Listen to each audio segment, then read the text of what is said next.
కొత్త ఏడాది 2026లో సంపదను ఆకర్షించి ధనవంతులయ్యే రాశి ఇదే.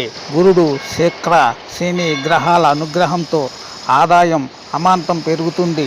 గురుడు కర్కాటక రాశిలో, శనిదేవుడు మేనంలో సంచారం చేసే సమయంలో ఎవరైనా రాత్రికి రాత్రే ధనవంతులయ్యే అవకాశం కూడా పెరుగుతుంది. అంతేకాదు, కొన్ని సందర్భాల్లో ఏర్పడే అత్యంత శక్తివంతమైన యోగాలు, అరుదైన శుభయోగాల ప్రభావంతో వృషభ రాశి వారు చాలా ఓపికగా, ప్రేమగా వ్యవహరిస్తారు. శుక్రుడి అనుగ్రహంతో వీరి ఆత్మవిశ్వాసం పెరుగుతుంది. ఆర్థిక పరంగా మెరుగైన ఫలితాలు పొందుతారు. స్థిరమైన, సురక్షితమైన పెట్టుబడులను ఇష్టపడతారు. వీరు త్వరగా ధనవంతులయ్యే అవకాశం ఉంది. అంతేకాదు, వీరు చేసే పొదుపు ఆస్తులుగా మారే అవకాశం ఉంది. అందుకే వీరి ఆదాయం అమాంతం పెరుగుతుంది.